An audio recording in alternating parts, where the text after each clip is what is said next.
ceasefire agreement just days after the US brokered agreement was signed.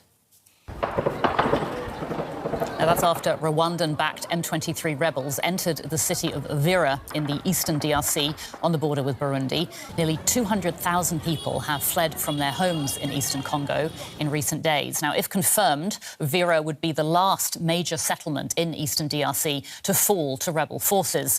The region has been plagued by decades of conflict, which has killed tens of thousands of people and displaced millions more. Fighting escalated in January this year after the M23 rebels seized several cities in eastern Congo. The area is rich in minerals, which are vital to new technologies. Rwanda says a militia based in Congo poses a threat to its security. I'm joined now by Raymond Mujuni. He's the Deputy Executive Director of the African Institute for Investigative Journalism, joining us from Kampala, Uganda. Thanks so much for your time today. We've just seen this ceasefire agreement being signed. So why have M23 rebels moved to take the city of Uvira now?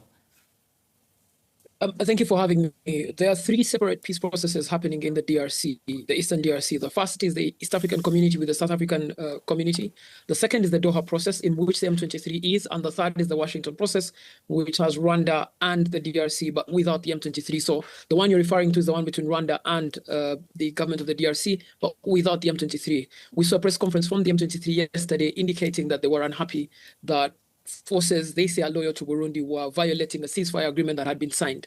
And the flare-up that you're seeing at the moment is because the last town, which is Uvira, which is the closest to Burundi, the closest to Bujumbura, the capital of Burundi, is the one that has now fallen into the hands of the M23. So it was always going, even when the ceasefire process was happening, even when the Washington process was happening, there was still that indication that M23 was still unsettled with movements that were happening in Uvira, particularly by Burundian forces, or what they say are Burundian forces in Uvira fighting with the DRC government. OK, so really a very complicated situation here. So just to recap, so Rwanda is accusing the Democratic Republic of Congo and Burundi of breaking the ceasefire agreement. Just give us a sense of how serious this situation is, and going back to the Trump brokered peace deal. I mean, was that ever going to have any chance of holding? The Trump brokered peace deal was a very important event in the DRC conflict, in the sense that it had the states that were party to the conflict. All of them were represented. That was Rwanda, the DRC, Burundi, and Uganda were in Washington to sign that peace deal, some as witnesses, others as parties to the conflict. The ceasefire component of that peace agreement was a very vital ceasefire agreement, with the hope that it would stop fighting between the M23 and the DRC government. But there were concerns, of course, being raised by Rwanda inside that ceasefire agreement, which was that the DRC government and the DRC army fights with an entity called the FDLR, which Rwanda accuses of committing genocide on its soil in 1994. Now, the ceasefire agreement in itself, most of it was actually still being brokered in the Doha peace process, and parts of it have not yet actually been agreed to in the Doha peace process. So it was very likely, even as the parties were talking in the United States in Washington, we were seeing a lot of military movements on the ground.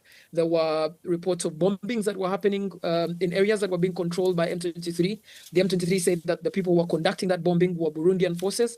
And they say that they've now entered into a defensive posture. They've taken Uvira with the idea of stopping the bombing that was happening on civilians within areas and territory held by the M23.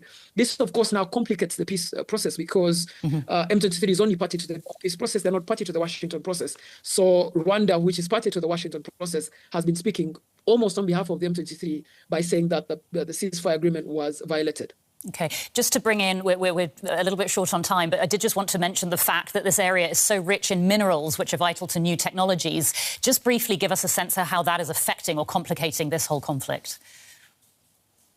One of the things that was very key in the Washington process was that the U.S. was heavily interested in the critical minerals of the DRC. The U.S. is looking for supply chains that bolster its critical minerals supply to help it in its pursued superpower for rivalry with China, for example.